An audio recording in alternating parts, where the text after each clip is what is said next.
আৰু এইটো খাম দে এতিয়া। নমস্কাৰ সকলোকে, আশা কৰোঁ সকলো ভালে আছে। মোৰ অন্য এটি ভিডিঅ'লৈ আপোনালোকক সকলোকে স্বাগতম জনাইছোঁ।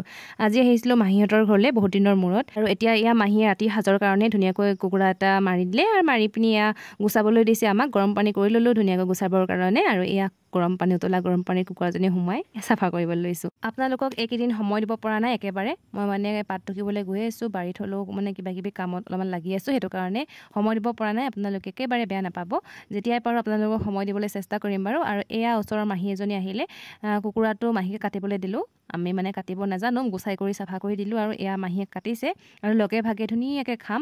লগতে আছে সাজ পানী মানে ৰহি, আপোনালোকক দেখাই আছোঁ। সকলোৱে ভিডিঅ'টো শেষলৈকে চাব, আৰু কেনেকুৱা পালে কমেণ্ট এটা কৰি জনাবলৈ নাপাহৰিব দেই। কুকুৰাজনী 1.5 কেজি মানেই হ'ব, আৰু এয়া মাংস ওলালে। এভাগ মানে জলকীয়া ভাজিৰ কাৰণে ৰাখিছে, আৰু এভাগ মানে ধুনীয়াকৈ মানে জালুক দি খাম। আৰু ভণ্টিও আহিছিলে মোৰ লগত, আৰু এইফালে ভণ্টিয়ে নহৰু আদা জালুক কিবাকিবি পিচি আছে মাংসত দিবৰ কাৰণে। আৰু এইফালে মাহীয়ে ধুনীয়াকৈ মাংস বনালেই। মাংস বনোৱা দেখাই নাথাকোঁ, সকলোৱে জানে আৰু কেনেকৈ বনায়। এইফালে এতিয়া বনাইছে মাংস আলু জালুক দি ধুনীয়াকৈ মাহীয়ে, আৰু এইফালৰ চৌকাত বনাই আছে মাহীয়ে জলকীয়া ভাজি পচলা, আৰু এইফালে এতিয়া পচলাখিনি দি দিছে। ভিডিঅ'টো বহুত দীঘলীয়া হৈ যায় যে, সেইটো কাৰণে অলপ অলপকৈ দেখাইছোঁ। আৰু এয়া এতিয়া মাহীয়ে মাংসত আদা নহৰু জালুক ধনিয়া কিবাকিবি দি দিছে, আৰু সকলোৱে জানেই মাংসত কি কি প্ৰয়োজন হয়, সেইটো কাৰণে ইমান দেখাই থকা নাই। আৰু এই ভাল লগা মুহূৰ্তবোৰ আপোনালোকৰ লগত শ্বেয়াৰ কৰিছোঁ, লগতে সাঁচি ৰাখিছোঁ। সকলোৱে জানেই আৰু মাংস কেনেকৈ বনায়, সেইটো কাৰণে ইমান দেখাই থকা নাই।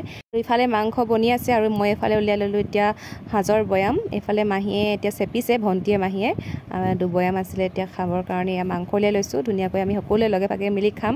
আপোনালোকে কোনে কোনে এনেকৈ সাজ পানী মানে ৰহি খাই ভাল পায় কমেণ্ট কৰি জনাবলৈ নাপাহৰিব দেই। আমি কিন্তু খাওঁ দেই, সদায় নাখাওঁ বাৰু, কেতিয়াবা খাওঁ, কিন্তু লুকুৱাই চুৰ কৰি নাখাওঁ, আৰু দেখা দেখিকৈ খাওঁ।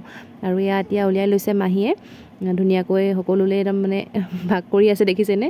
আৰু এয়া মোৰ গিলাচটো আহি পৰিলে, এতিয়া আমি খাই লওঁ।